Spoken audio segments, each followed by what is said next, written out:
Salut et bienvenue dans mon garage. Nouvel épisode voilà du live du vendredi. Je sais pas comment on dit. Ça devient un truc voilà qu'on fait comme ça. J'ai énormément de questions. J'ai reçu énormément de questions sur Facebook cette semaine, donc je vais essayer de répondre à tout le monde. Encore une fois, si je ne réponds pas à votre question, c'est pas personnel, c'est juste qu'il y a énormément de choses à voir avant de commencer. Donc salut à tout le monde. Hola, salut de Chartreuse. Mais quel beau gosse. Est-ce que New Jersey, salut New Jersey. Putain, toi, t'as peut-être pas choisi le bon état quand même. Salut la Belgique. Quoi d'autre? Putain, il y a du monde, il y a du monde. Salut la Réunion. Des maths, la Bretagne est là. Salut la Bretagne, salut Marseille. Comme quoi on est, il y a quand même, c'est mondial. Salut Dubaï. Salut Vol, si tu ne devais garder qu'un seul arc pour chasser, quel modèle et quelle marque ce serait? Merci pour tout. Ce serait un truc le plus simple possible. J'en ai quelques-uns là dans le garage. Je les achète toujours au gun show en fait. Quand on fait les gun shows, il y a toujours, je sais pas si tu peux voir, il y a toujours plein de super arcs. Voilà, là j'ai mon Stemler là, j'en ai un autre comme ça. Hop, là je les achète toujours 5-10 balles. C'est génial, celui-là il part à 40 livres. Hein, donc ce qu'il faut savoir c'est que voilà la majorité des arcs des Indiens d'Amérique partaient sur du 40 livres et ils tombaient du cerf sans problème. Donc en fait j'ai pas de marque décisive, j'ai pas de marque précise, mais il n'y a pas besoin d'avoir un truc super de compétition qui coûte 2000 balles. On peut très bien tomber du cerf avec un truc à 5 balles. À partir du moment où c'est un petit peu au-dessus de 40 livres, mais je reste sur un arc traditionnel. Donc qu'il soit recurve ou longbow, peu importe, mais un arc traditionnel, c'est-à-dire sans poulie, sans truc mécanique qui peut casser. Et donc je reste sur un truc le plus traditionnel possible. La marque je m'en branle un peu. 40 livres et au-delà, et truc traditionnel. Salut Lyon. J'ai déjà raté je sais pas combien de bonjours et de salut. Romain 44, si tu avais qu'une arme à feu, ce serait laquelle, en quel calibre? Glock 19, calibre 9 mm. Si je ne pouvais avoir qu'un seul truc, ce serait le 19. Hein, salut la Suisse, salut Pipio, salut Nantes. Putain, ça. Alzaya, je viens de finir rue Barbare, génial, super, salut Le Havre, salut Orléans. Ok, donc 2-3 trucs avant de commencer. Les questions, je continue d'alimenter la liste Amazon. Donc encore une fois, allez sur le blog, il y a un onglet liste Amazon, allez voir ça.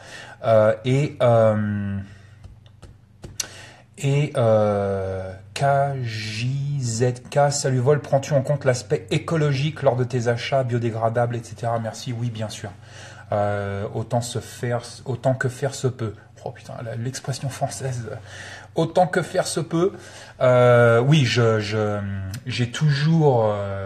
j'essaye toujours d'avoir une approche la plus cohérente avec mon environnement. J'aime pas trop utiliser le terme d'écologie. Mais j'aime bien utiliser le terme de cohérent. Donc j'essaie d'être le plus cohérent possible. Bien sûr, bien évidemment, il y a certaines choses que je ne peux pas éviter, qui sont difficiles à éviter, mais que je dois faire pour plus d'autonomie et ainsi de suite.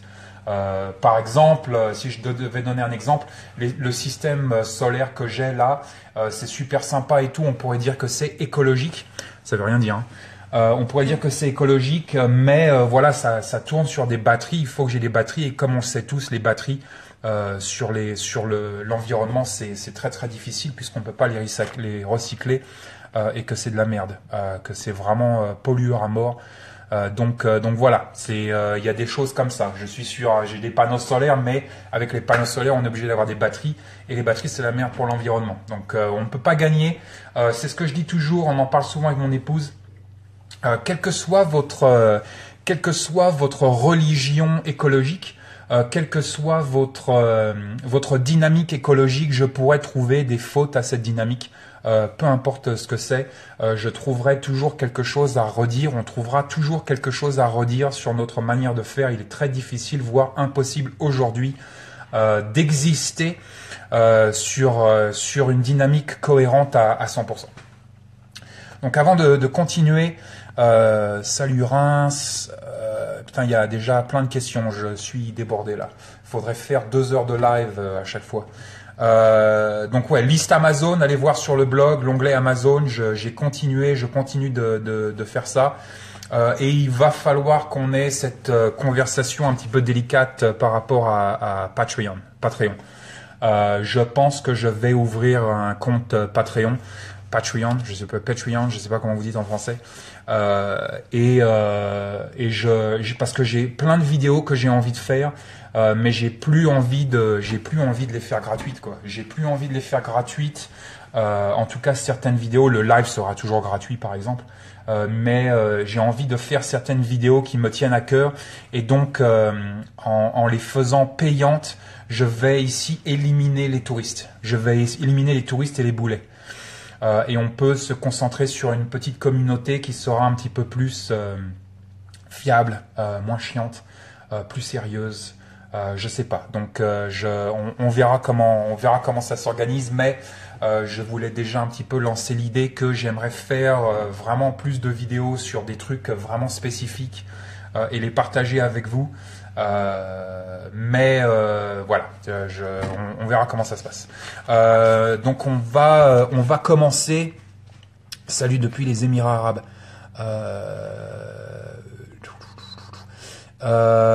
Donc je suis sûr que j'ai raté. Salut de la Pologne. Dziękuję. Attends, ok. Ok, je vais.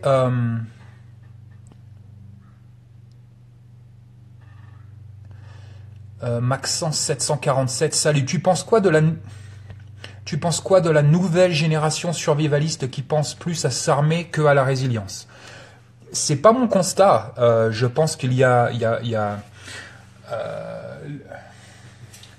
s'armer est important. Je sais pas si c'est générationnel, c'est-à-dire que je ne pense pas qu'il y ait une nouvelle génération de survivalistes qui pense que à s'armer et qui pense pas à la résilience. Je pense au contraire qu'on a évolué dans l'autre sens. Je pense que les anciennes générations plus traditionnelles, donc les survivalistes un petit peu plus traditionnels, sont plus dans cette dynamique combat, arme à feu que tomates et concombres. Et je pense qu'en fait que la nouvelle génération, et ça commence avec nous, la génération X, je pense que la génération X a fait grandir, pousser, découvrir le côté permaculture et résilience alimentaire plus ferme à la population.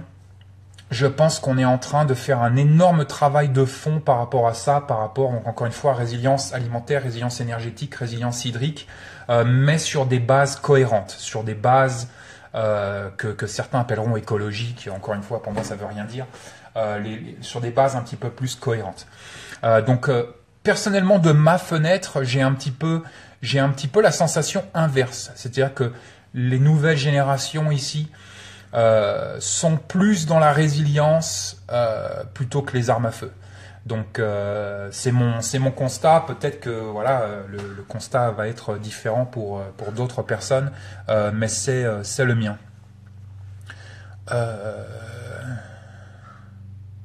Salut de l'Alberta.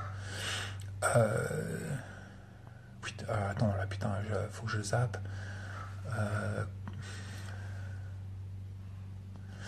Matt K67, d'après toi, par où commencer quand on débute dans la résilience? On veut commencer par le plus large possible. C'est ça un petit peu qui va faire la différence entre les preppers et les survivalistes. Les preppers sont souvent très myopes, c'est-à-dire que ils vont faire une fixette sur un événement particulier et ils vont développer leur stratégie de résilience, d'autonomie et de survie sur cette myopie. Le survivaliste est très très large, donc par où commencer, c'est toujours un petit peu pareil, ça va dépendre de qui vous êtes, de ce que vous faites et d'où vous êtes.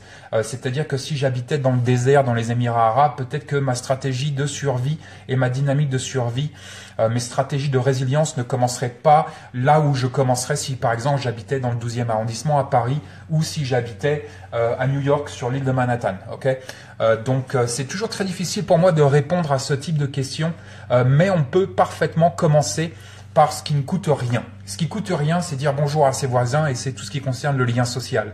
Ce qui coûte rien ou presque rien, ça va dépendre un petit peu comment vous vous organisez, mais ça va être tout ce qui est compétences. Compétences en menuiserie, compétences en charpenterie, compétences en métallurgie, compétences en médecine. Toutes ces choses-là, on peut acquérir énormément de compétences si on est un petit peu malin à l'échelle de nos quartiers, à l'échelle de nos régions.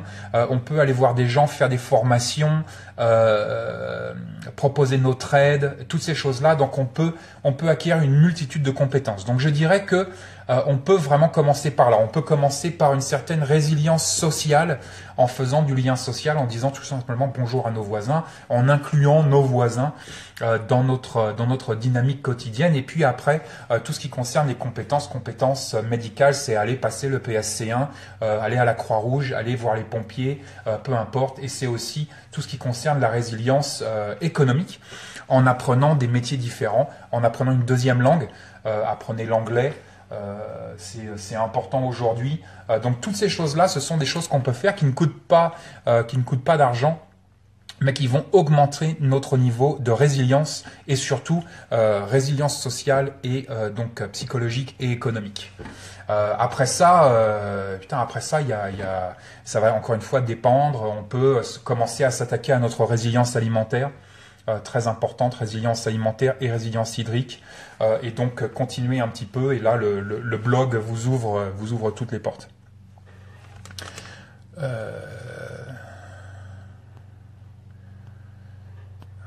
Déjà répondu. Je vais prendre quelques questions. Je vais prendre quelques questions sur Facebook parce qu'il y en a énormément. Je vais essayer d'aller le plus vite possible. Ben Chan, salut, tu possèdes 2 véhicules van 4x4. Lequel fait partie de ton plan d'évac et pourquoi? Merci pour ton blog. De rien. En fait, j'ai 3 véhicules. Et le véhicule qui fait partie de mon plan d'évacuation, c'est mon Suburban. Donc je parlais tout à l'heure d'écologie, de cohérence et tout ça. Bien évidemment, on va me jeter le Suburban à la gueule. Un gros V8 américain qui consomme énormément d'essence. Encore une fois, il y a des choses qu'on ne peut pas éviter. Et pour mon climat, malheureusement, je ne peux pas être sur du Prius. Encore que toutes les voitures électriques de merde, là, les petites Prius de merde, d'un point de vue de résilience économique, je ne peux rien en faire. C'est-à-dire que je ne peux même pas proposer à une grand-mère dans un immeuble d'aller chez Ikea avec elle. Elle va me filer 100 balles, je vais aller chez Ikea avec elle. On va lui acheter plein de trucs, on va rentrer, je vais lui monter ses meubles et tout ça. Si je suis dans une Prius, il n'y a rien qui rentre. Même pas la grand-mère. Donc, d'un point de vue de stratégie de résilience économique, c'est très difficile de faire fonctionner un petit véhicule de merde comme ça. Et en plus, question cohérence, encore une fois, on vient de parler des batteries. Toutes ces voitures qui marchent à batterie, c'est génial, sauf le jour où il faut disposer des batteries. Donc personnellement, et c'est ce qui a marché pour moi aux États-Unis, je privilégie des gros véhicules pour pouvoir exercer mon travail et mon métier. C'est le travail du bois principalement, et donc je dois pouvoir bouger énormément de matières premières, des gros morceaux de bois, des gros bordels, des gros trucs pour pouvoir fonctionner et faire que je mets à manger sur la table. Si je n'ai pas un gros véhicule, je ne peux pas mettre à manger sur la table, c'est aussi simple que ça. Et donc, Cette histoire de cohérence est vraiment très personnelle parce qu'elle va dépendre un petit peu de qui vous êtes, d'où vous êtes et de ce que vous faites. C'est toujours pareil. Mais donc mon véhicule d'évacuation, c'est mon Chevy Suburban. Je l'adore, c'est un monstre. Encore une fois, pour mon climat, j'ai 6 mois d'hiver, 6 mois où j'ai 30 cm de glace sur toutes les routes ici. Donc j'ai besoin d'un 4x4. J'ai besoin d'un 4 roues motrices, d'un truc assez lourd et où je peux mettre énormément de choses dedans. Donc pour moi, ce sera le Suburban. Une autre question, j'ignore un petit peu Instagram là pour 3 minutes. Franck Laforge. Franck Laforge, salut Vol, toujours un plaisir de te lire et de t'écouter. Pourrais-tu faire une vidéo ou un article de blog dédié à la construction du nouveau poulailler, s'il te plaît? Même fondation que la serre. Oui, je vais essayer mon possible. C'est pour ça que je pensais à Patreon. Je vais faire mon possible, parce que si je fais pas Patreon, ça va pas me motiver. Si vous me filez du pognon pour que je fasse des vidéos, même si c'est $1, même si c'est €1, je m'en branle. Mais ça va me motiver pour faire des vidéos. Donc j'en suis un petit peu au même point. Il a plu là pendant 2 jours. Donc j'ai pas vraiment bossé dessus, mais je bosse dessus et effectivement je compte faire quelques vidéos par rapport au poulailler pour vous montrer un petit peu comment c'est fait et tout ça. Il faut toujours que je foute les putains de panneaux solaires, les panneaux solaires sur le toit. J'ai énormément de choses à faire avant l'hiver. Il faut compresser le temps. C'est ce que j'appelle compresser le temps. Compresser le temps, c'est faire 30 choses à la fois, mais c'est pas les faire mal, c'est les faire bien. Mais on compresse le temps. Bref, ce sera une autre discussion. Donc tout ça pour dire que oui, je vais essayer effectivement de faire des vidéos sur la construction du poulailler. Une autre question de Julien Servi. Une grosse question. Salut Vol, nous aurions pu imaginer que votre habitation soit plus éloignée de la civilisation, au cœur d'une forêt, à quelques miles d'une ville. Qu'est-ce qui a motivé votre choix pour une ferme urbaine? Transposeriez-vous ce choix à la France? Merci pour votre engagement. De rien. Salut Julien Servi.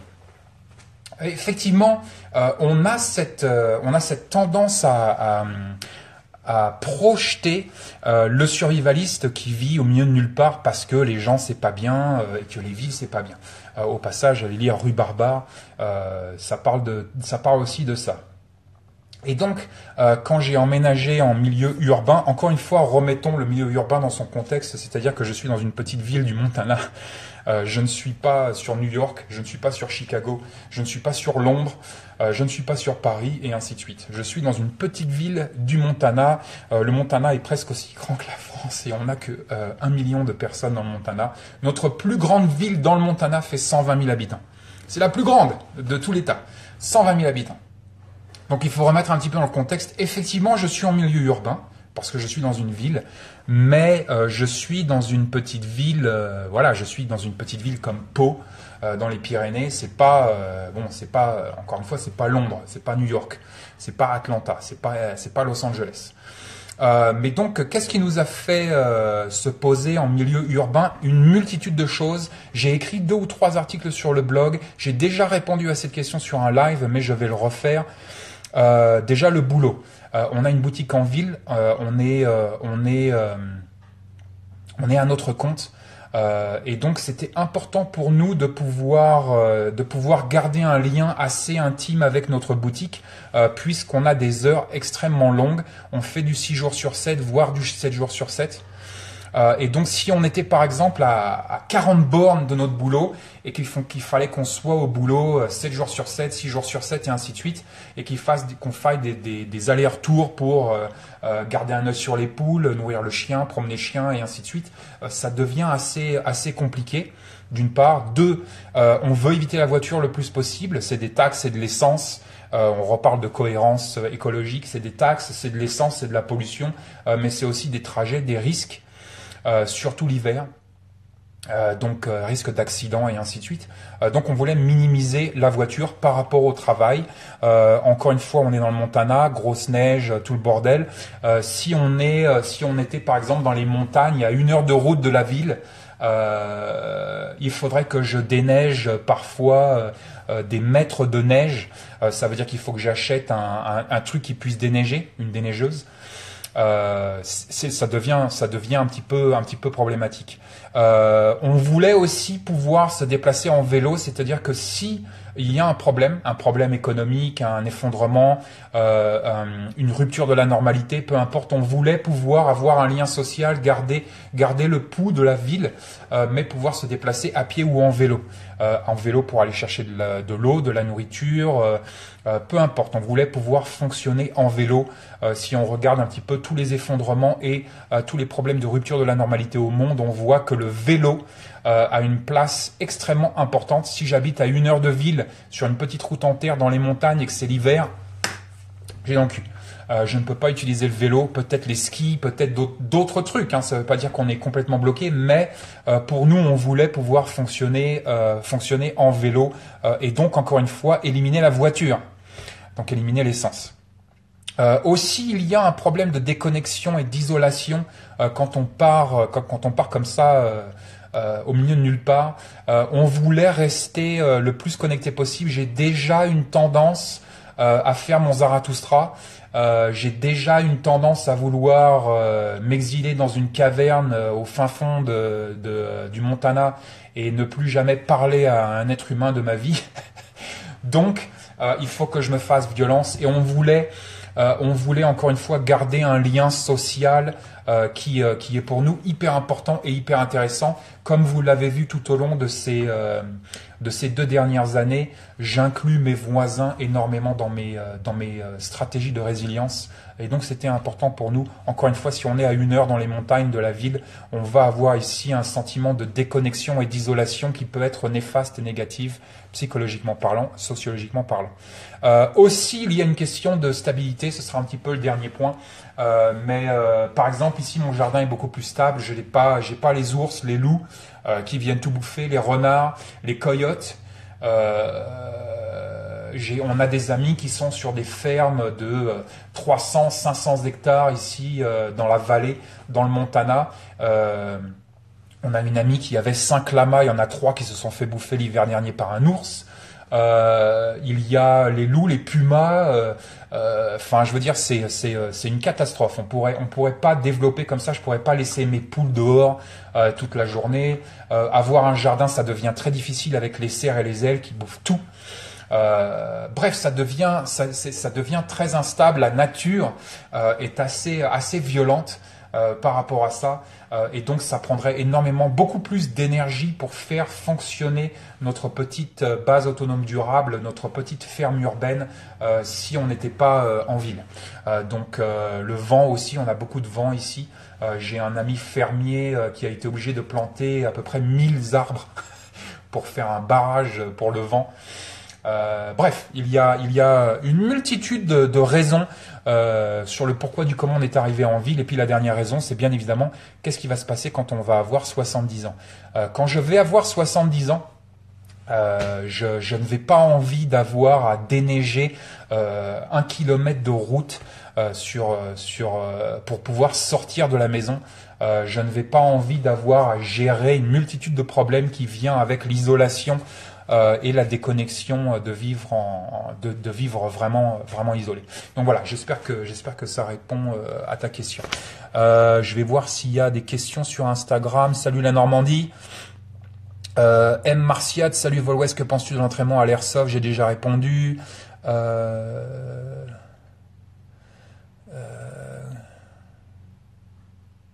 Je ne comprends pas la question.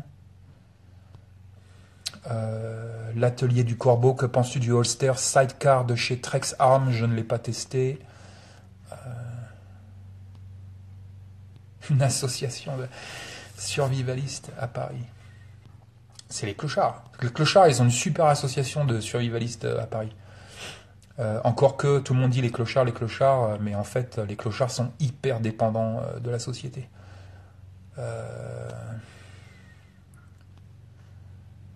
J'ai répondu 150 fois.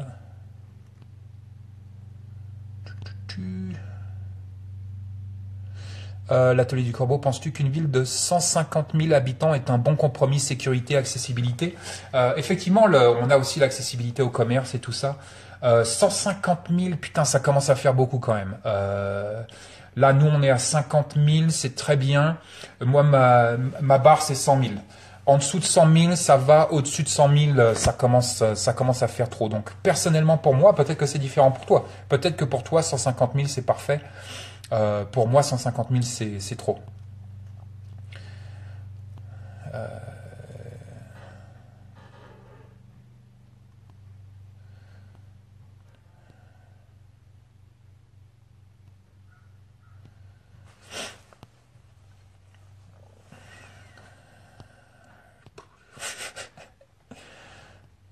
Ta, ta, ta.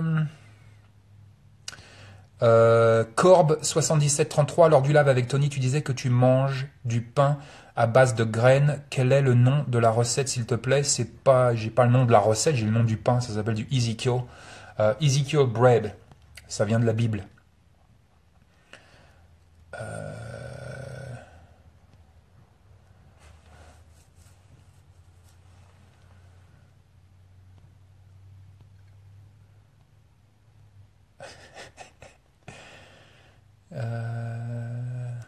Ok, bon. Bad Company 69, quel est ton matériel de communication radio amateur? Je l'ai dit 150 000 fois, c'est les UV5R de Baofeng. Tu vois, c'est pour ça aussi, peut-être, voilà, passer sur Patreon, on éviterait peut-être le... Hein, mais je sais pas, hein, peut-être.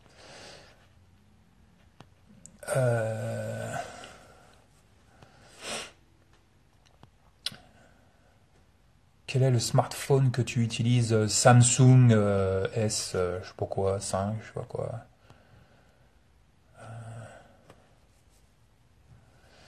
Gaga 2A, bonsoir le chat, on le voit jamais, bis de l'extrême sud de la France. C'est vrai que, bon, Friday est vachement indépendante, c'est un chat, quoi. Mais elle est là, elle est là. Je vais repasser sur...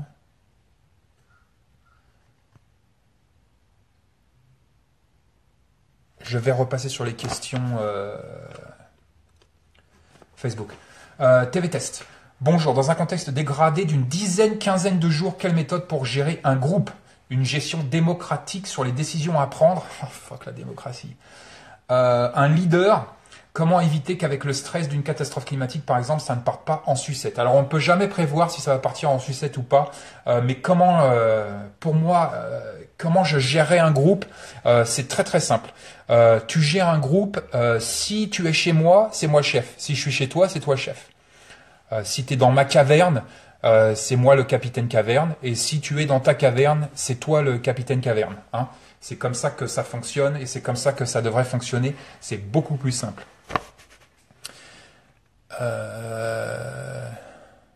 Salut. Ok, on va continuer sur les questions de Facebook. Fossoyeur. Dans une hypothétique situation d'effondrement, on entend toujours dire que si la France tombe, l'Europe aussi. Qu'en penses-tu? La situation européenne nous montre clairement une scission entre certains États. Penses-tu qu'elle prendra forme par le départ de l'Union européenne? Alors déjà... attends, dans une hypothétique situation d'effondrement, si la France tombe, l'Europe aussi. Mais la France, elle tombe de quoi? Ça dépend de quoi elle tombe. Est-ce que c'est un Fukushima est-ce que c'est un Fukushima ou est-ce que c'est une crise économique? Est-ce que c'est tu vois, qu'est-ce que c'est? Pourquoi la France tombe? Donc il y a des trucs. Est-ce que c'est une pandémie? Est-ce que c'est une pandémie ravageuse, genre 50% de mortalité? Donc voilà, la question est beaucoup trop vaste. Je ne sais pas ce que ça veut dire si la France tombe. Je ne sais pas ce que ça veut dire. Est-ce que c'est Mad Max ou c'est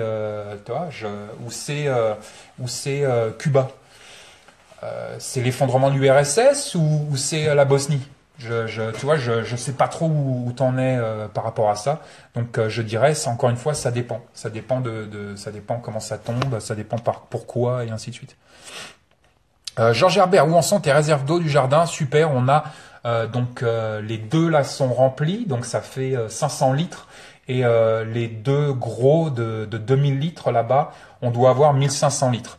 Donc au total, on est sur 2000 litres là à l'entrée de septembre.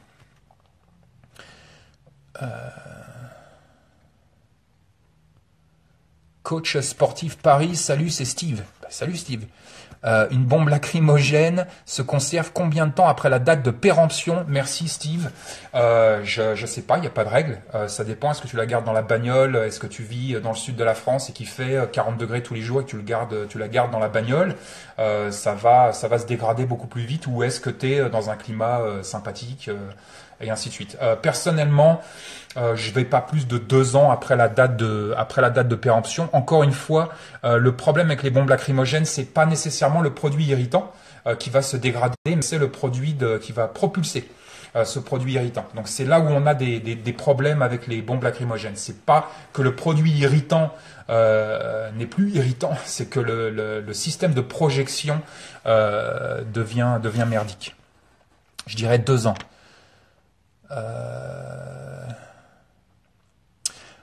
Elvis 7474, un petit tuto sur Baofeng serait sympa. Il n'y a rien sur Facebook. Bah ouais, mais il y a jamais rien sur Facebook. Faut aller sur YouTube. Il y a plein de trucs sur YouTube. Le tuto sur Baofeng, je pourrais peut-être le faire. Je triche un peu avec mes systèmes de communication parce que j'ai un ami prepper ici dans ma ville qui s'occupe de toutes mes communications, qui travaille pour Search and Rescue. Donc il me programme toutes mes radios. J'ai beaucoup de chance, mais encore une fois, lien social. Tu vois, j'ai un copain docteur, j'ai un copain communication, j'ai un copain médic, et ainsi de suite. À vous, encore une fois, de faire du lien social à mort. Va voir, tu sais, c'est quoi le meilleur, Elvis 7474 va chercher le club de radio amateur à côté de chez toi, le plus proche de chez toi, va faire du lien social avec ton club de radio amateur. C'est encore le mieux. Alors, Nicolas M. Demetz, j'hésite entre un AR-10 en 308 et un AR-15 en 223. Est-ce que tu aurais un avis? Le but, c'est défense et un peu chasse. Oui, mon avis, c'est AR-15. Salut les petits amis. Oh, c'est mignon ça. Pipio, quels sont tes projets pour ta BAT dans les mois à venir? Les projets, il y en a énormément. On va finir. Là, je viens de planter les navets. On vient de planter les navets là il y a 2 semaines, un truc comme ça, 1 semaine et demie, 2 semaines. Il faut que je finisse le poulailler à fond. Donc les projets immédiats, c'est finir le poulailler, détruire l'ancien poulailler. Et commencer à retravailler cette terre, commencer à la préparer pour l'hiver. La neige donne beaucoup d'azote, donc je veux qu'il neige sur cette terre et ainsi de suite. Quoi d'autre? Fermer la serre à un moment donné, normalement en novembre. Voilà, il y a pas, voilà, faut juste que je finisse le poulailler, il faut que je finisse la salle de bain d'en bas. Mon épouse, elle fait la gueule parce que j'ai pas fini la salle de bain d'en bas là. Donc je suis en train de me faire engueuler tous les soirs et donc voilà quoi.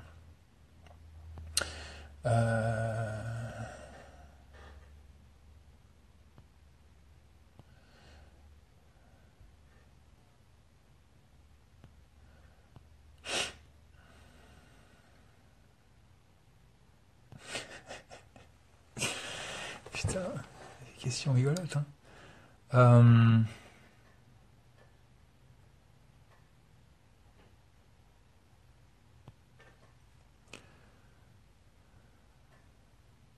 Allez, je vais prendre une question. Attends, Fossoyeur, on en était à. Donc, Soldat Ryan. Soldat Ryan. Bonjour Vol West, un pantalon cargo ayant bien plus de place dans les poches. Qu'est-ce qui motive ton choix du 501? Solidité, esthétisme, merci pour tout. C'est simple, déjà j'aime pas avoir des trucs dans les poches. Donc voilà, t'as vu déjà les mecs avec les cargos, les poches en cargo remplies de matos, essayent de courir. C'est horrible. Et puis après, bien évidemment, c'est une question d'hommerie. C'est-à-dire qu'un jean, que je sois à Paris ou là dans le Montana, personne me regarde bizarrement Si je portais des pantalons hyper mili, hyper spécifiques, avec des poches remplies de je sais pas quoi sur les côtés, tout le monde me regarderait bizarrement. Donc c'est tout, c'est pour passer le plus inaperçu possible, à savoir que si tu regardes même les vieilles photos, guerre du Vietnam, les forces spéciales, tout le bordel, les mecs ils sont tous sur des blue jeans quoi, on est tous sur des jeans. Donc voilà, amuse-toi, si tu as une ville à côté de chez toi, amuse-toi, tu vas voir, tu regardes les mecs qui sont en 5.11, les pantalons 5.11, les pantalons Black Hawk, les conneries, les pantalons mili, USGI avec les grosses poches sur le côté où les mecs ils ont je sais pas quoi dans les poches, des pommes de pain, des balles de tennis, je sais pas ce qu'ils mettent dedans, c'est l'enfer, tu les vois à 10 000 mètres, 10 000 kilomètres. Ophélie.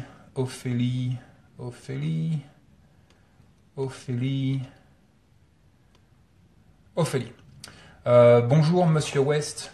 Pensez-vous installer un petit bassin dans votre ferme urbaine gérée en permaculture pour la diversification de l'écosystème et de se faire ajouter un point d'eau supplémentaire à ceux déjà existants? Cela vous semble-t-il nécessaire? Merci pour vos conseils et vos partages d'expérience. De rien, Ophélie. Tiens, je vais te faire voir effectivement notre projet. Salut Bernie.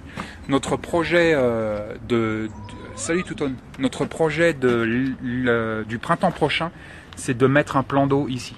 Donc je vais finir le poulailler, on aura le poulailler, puis on aura un plan d'eau ici qui va être assez sympathique, on va pouvoir venir nourrir avec l'eau du... Salut les filles. Qu'on va pouvoir venir nourrir avec l'eau de pluie qui va tomber du toit. Et on va faire un petit bassin avec des plantes aquatiques qui va geler l'hiver et qui va rester comme ça l'été. Ça va être super et il va venir quand il va déborder ce petit bassin qui va être, j'en sais rien moi, il va faire 6 pieds de large par peut-être 10 pieds de long. Il va venir en fait nourrir, tu vois là je vais être dans le bassin et il va venir nourrir le swell. Le swell qui va arroser donc toutes les fleurs et les plantes ici. Donc voilà. Super question, effectivement, on a toujours eu l'intention. Non, tout tuk tuk, come on, tuk tuk, stay outside, thank you. Putain les filles, c'est collant les filles. Donc on a toujours eu l'intention de mettre un petit réservoir d'eau et donc c'est ce qu'on va faire le printemps prochain. Donc je vous tiendrai au courant. Je vais zapper un petit peu là pour voir. Borealis, j'aime l'idée de Patreon, moins de questions sur les Berkey. Ouais, bon, on va voir. Encore, je suis pas, hein, on va voir. Mork 38, content de voir Jumper en pleine forme. Et oui, Jumper, voilà, comme quoi, hein, l'univers médical, on est allé chez le veto a regardé Jumper. Oh, 24 heures, vous voulez qu'on la tue tout de suite? Non, vous n'avez pas tué mon poulet. Et donc, on l'a ramenée à la maison et puis on s'est occupé d'elle et puis elle va super bien.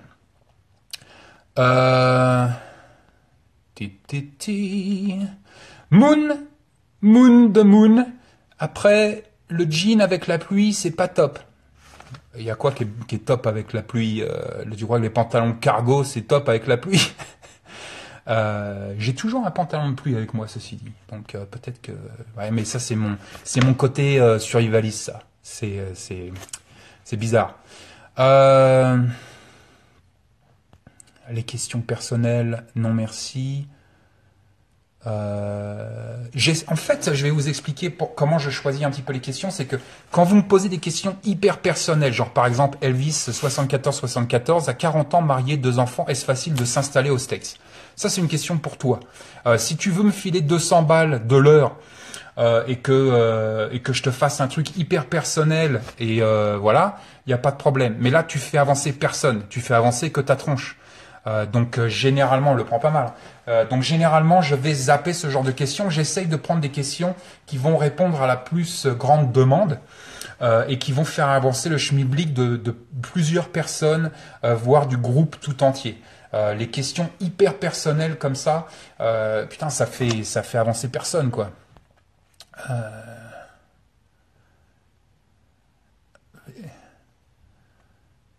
Bref.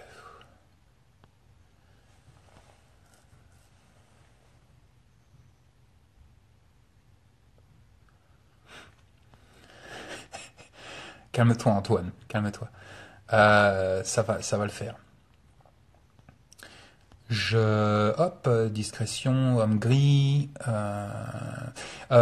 DC Stream, où trouves-tu les plans de tes constructions bois, poulailler, abri? Écoute, la serre est un peu particulier. La serre, c'est pas moi qui l'ai designé, mais le poulailler, l'abri de jardin, tout le bordel, en fait, j'ai pas de plan. Je le disais la semaine dernière, je travaille pas sur plan. Je commence à construire et puis voilà, il y a des problèmes et je les résous. Problème, solution, problème, solution, problème, solution, puis à la fin, tu as un poulailler.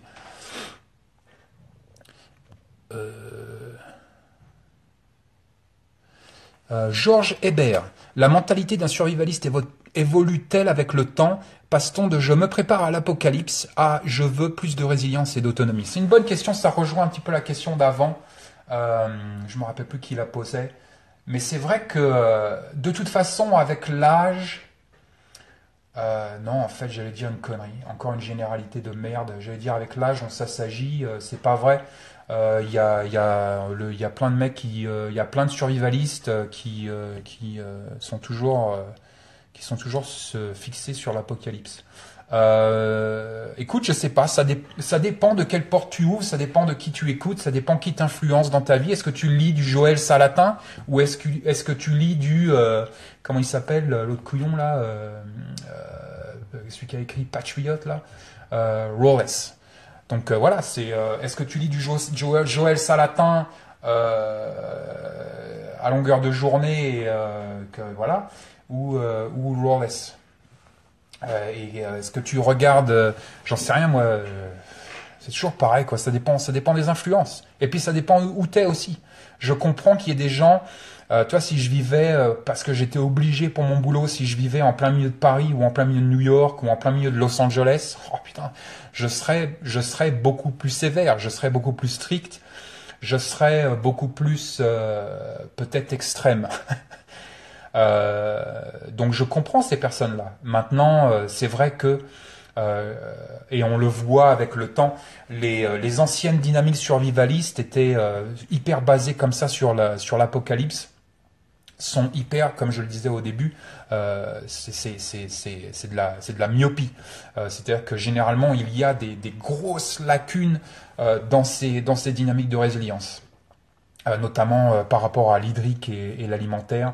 Donc on est très fort en flingue, on peut flinguer tout le monde, on est très fort en combinaison, NRBC, tout le bordel, mais on est un peu nul en potager quoi, on est un peu nul en potager, et le problème c'est que voilà, les gens qui sont hyper stricts comme ça, et hyper basés sur l'apocalypse en fait au jour le jour, ça les nique complètement quoi. Ça les nique complètement, ça devient un petit peu barbare. C'est-à-dire que au quotidien, si tu veux, quand tu commences à regarder des émissions comme Doomsday Preppers et que tu vois des femmes de 250 kilos énormes qui ont des réserves de nourriture pour 20 ans dans leur appartement, qui en a partout, des boîtes de conserve sous le lit, il y en a vraiment partout. Hein. Il y a de la bouffe partout. Et alors qu'elle a pas d'eau, elle a pas, tu vois, il y a rien, il y a que dalle derrière quoi. En plus c'est de la bouffe de merde. Donc tu vois, il y a des gros décalages comme ça, mais là on tombe un petit peu, on tomberait presque dans la psychiatrie quoi. Donc ça dépend. Comme je le disais, ça dépend qui va influencer un petit peu ton moment, qui va influencer tes dynamiques, qui va venir influencer tes stratégies de résilience. Et c'est pour ça que j'essaye sur le blog depuis des années, voilà, de parler carottes, de parler jardinage, de parler résilience économique, c'est-à-dire comment on fait pour survivre au non-effondrement. Si ça ne s'effondre jamais, les gars, vous imaginez s'il n'y a jamais d'apocalypse, s'il n'y a jamais de rupture de la normalité, s'il n'y a jamais d'effondrement, à quoi va vous servir toutes vos stratégies de résilience et d'autonomie et d'indépendance? Et c'est un petit peu ça que j'essaye de faire sur le blog, c'est-à-dire que j'essaye d'abord et avant tout qu'on parle de survivre au présent. de survivre, tout va bien. Si déjà on arrive à survivre à tout va bien, ce sera beaucoup plus facile pour nous d'entamer une stratégie de résilience, d'autonomie et d'indépendance. J'espère que ça répond à ta question. Amandine PGS, hey, Haze for Horses. Quels intérêts, avantages d'adopter des poules de races différentes accordes-tu également de l'importance à leur alimentation? Thanks, Denada. Bien sûr que j'accorde énormément d'importance à leur alimentation. Je suis sur déjà une alimentation locale. J'essaye d'être sur du local le plus possible. Pour moi, local est plus important que bio. Bio, ça ne veut plus rien dire aujourd'hui. Local, ça veut encore dire quelque chose. Okay, c'est qu'on n'a pas un truc qui vient de faire 10 heures d'avion ou 20 heures de camion. Donc j'ai plus d'importance, je prête plus d'importance au local qu'au bio. Et donc c'est très important pour moi. Et après, les avantages d'avoir des races différentes, c'est un petit peu quand on en revient aux pommes de terre, on en revient à l'Irlande, on en revient à la famine irlandaise. Le plus on fait de la monoculture, c'est-à-dire le plus on fait du carbone, de la feuille de carbone, du carbone copy. Le plus on va se faire baiser. Donc autant diversifier le plus possible et le plus possible faire de la polyculture. Et donc ça marche aussi pour les poules. Pourquoi ne pas avoir 4 races différentes s'il y en a une qui tombe malade et que c'est spécifique, que cette maladie est spécifique à cette race par exemple, ou que c'est spécifique à cette poule-là, peut-être que ça va pas se transmettre aux autres, j'en sais rien. Moi, j'aime bien la polyculture, j'aime bien voir des poules différentes. Voilà. Après, chacun fait comme il peut. Chacun fait comme il veut. Hop là, on va zapper là, 36 000 trucs. Putain, je suis vraiment désolé.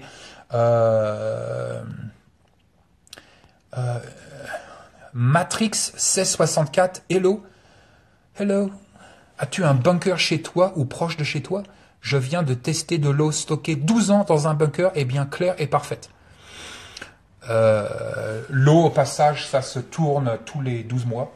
De 6 mois à 12 mois, faut faire tourner l'eau. Après, est-ce que j'ai un bunker chez moi? Non, je n'ai pas de bunker chez moi. Encore une fois, si je vivais, par exemple, là où il y a des ouragans tous les ans aux États-Unis, là où il y a des tornades tous les ans aux États-Unis, genre j'en sais rien moi, à Oklahoma, dans l'Oklahoma, peut-être effectivement que j'aurais un bunker ou j'aurais un storm shelter, comme on appelle ça plus communément. Donc voilà. Les seules personnes vraiment qui ont des bunkers au monde, déjà c'est les super riches, les hyper riches parce que ça coûte de l'argent, mais aussi et surtout c'est surtout les politiciens et nos gouvernements. Nos gouvernements ont plein de bunkers. Alors je sais que nos gouvernements adorent dire que les survivalistes sont des cas sociaux, mais en attendant c'est eux qui ont des bunkers, c'est eux qui ont des bunkers remplis d'armes à feu, des bunkers remplis de bouffe, des bunkers remplis de médicaments. C'est eux qui les ont, c'est pas Ghislaine, hein. Donc voilà. Salut la Belgique.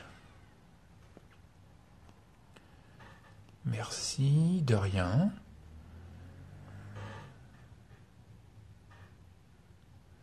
Ah voilà, coach sportif Paris, j'ai compris que tu ne mets pas tous tes œufs dans le même panier. Logique, du bon sens. Cela implique de planquer du cash chez toi. Quels sont tes conseils pour planquer du cash? Alors j'avais une question là aussi. Julien Vasseur. Alors attends, avant de parler cash, on va prendre une question de Erwin Johan. Bonjour Vol West, tout d'abord merci pour ton travail. Juste une question, que penses-tu des produits Celox, les rétex des militaires en OPEX de certains médecins, dont le mien laisse entrevoir que ces produits sont plutôt négatifs et à éviter dans la mesure du possible. Merci encore, stay safe. Salut Erwin. Alors effectivement, Celox, avant on était sur de la poudre. La poudre c'est merdique. La poudre, donc c'était une poudre hémostatique. C'était basiquement foutre du sable dans une plaie. C'était vraiment dégueulasse. Les chirurgiens devaient adorer ça. Mais on a vu qu'il y avait des problèmes de brûlure. Et aussi dans certaines zones de combat, par exemple, là on va parler un petit peu OPEX et Mili, mais s'il y a du vent, des bordels comme ça, les mecs qui commençaient à mettre du Celox en poudre, ça volait, ça leur atterrissait dans les yeux, pas glop. Donc Celox et beaucoup d'autres produits sont passés sur, par exemple, de la poudre à la gaz. Donc maintenant, on a des bandes de gaz fabriquées par Celox, par exemple, mais aussi Quicklock, peu importe. Mais Celox fait une très bonne gaz. Donc c'est de la gaz Z-Fold en paquet qui est hémostatique, qui est absolument fantastique. Tu l'as vu dans mes kits, j'en ai dans tous mes kits.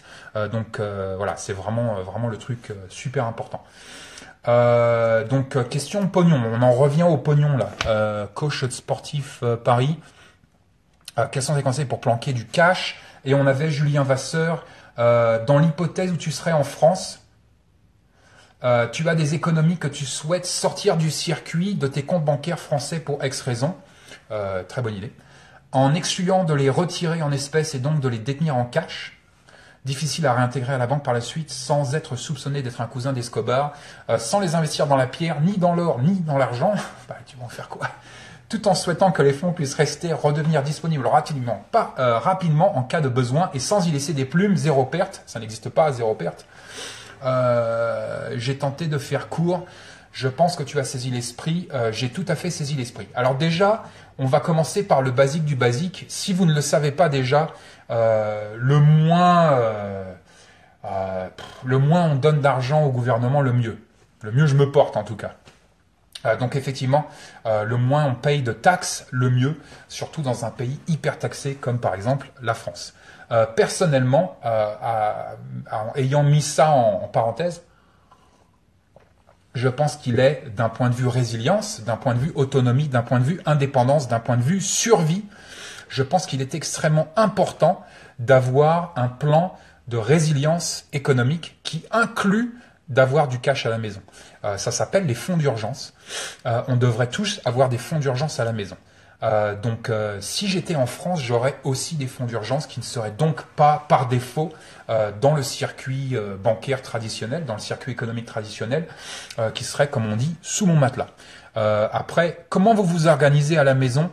Je l'ai dit plusieurs fois, un coffre ignifuge, c'est une solution. Une autre solution, c'est de le mettre, votre cash, dans votre frigo, dans votre congélateur, la partie congélateur, c'est le dernier truc qui va cramer dans un incendie. Et après ça, sous le matelas, quoi. Sous le matelas, ça veut dire planquer à la maison. Démerdez-vous, faites des planques, regardez un petit peu sur Internet ce qui se fait comme planque, mais effectivement, je pense qu'il est super important d'avoir du cash à la maison. Si on a une couille, comme par exemple une inondation, une perte de l'électricité, un ouragan, comme on l'a vu, on va prendre l'exemple de Sandy à New York. L'ouragan Sandy est venu, a tout dévasté. La première chose à partir, c'est la fée électricité. Plus d'électricité, ça veut dire plus de distributeurs automatiques de billets, ça veut dire plus les banques fermées et tout le bordel. Donc qu'est-ce que vous allez faire avec votre putain de carte de crédit ou de carte de débit au premier supermarché venu pour acheter vos 20 litres de flotte parce qu'il n'y a plus rien nulle part. Parce que perte d'électricité veut aussi parfois dire perte des pompes et donc plus d'eau potable, plus d'eau au robinet. Dans les appartements, dans les grandes villes. Donc qu'est-ce que vous allez faire de votre carte de débit à la con? Rien. Vous allez rien en faire.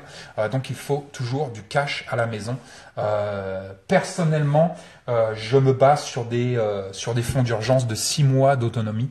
C'est énorme, mais je vous garantis que si un jour vous avez besoin de ce cash-là, vous allez me remercier et vous allez vous dire que putain c'était vraiment ça qu'il fallait faire.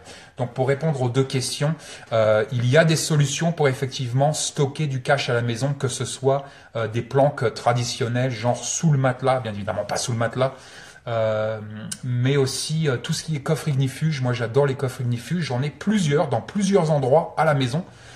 J'ai 4 coffres ignifuges à la maison de différentes tailles pour différentes choses. Encore une fois, on va faire de la diversification. J'ai aussi un coffre ignifuge chez un ami, délocalisation, très important. Et j'ai aussi voilà, des planques un petit peu ici et là. Bon, voilà, faut faire le pirate, quoi. Faites des cartes de pirate et démerdez-vous un petit peu. Le plus on planque de trucs, le mieux c'est, souvent. Voilà, j'espère que ça répond à vos deux questions. Euh,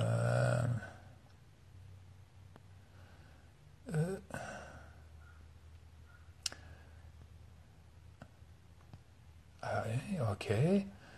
Super. Super. Borealis, tu n'aimes pas les banques, moi non plus, mais utilises-tu quand même les stratégies de réduction des impôts, solo 401k et ainsi de suite? Non, j'ai pas de 401k, j'ai pas tout ce bordel-là.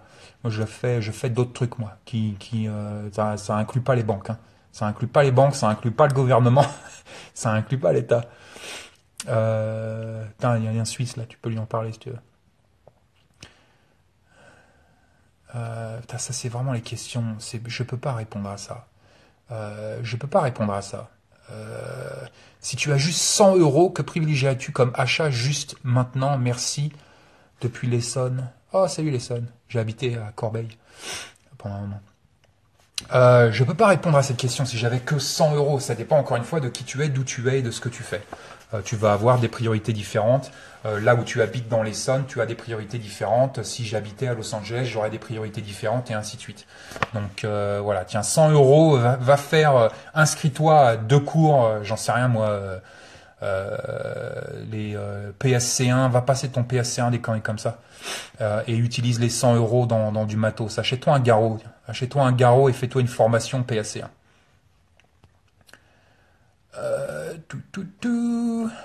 Salut Maki.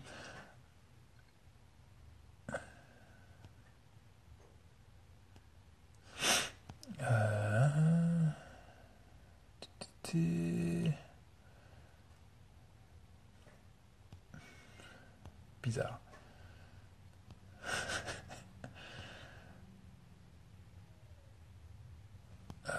Je vais...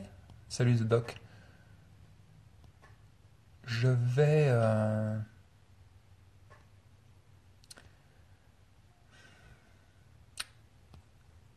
Je vais faire un niveau couteau, tu préfères serrated ou plain? Merci. Bon, si je dois répondre, je préfère plain, mais encore une fois, ça dépend de qui ou t'es, d'où tu es et de ce que tu fais. Si j'étais par exemple, j'en sais rien moi, plongeur ou marin, que j'avais des cordes et de l'eau, je serais sur du serrated. Si j'étais un petit peu plus faiblard, mon épouse par exemple, elle est sur du serrated et c'est très bien pour elle. Salut la Sarthe.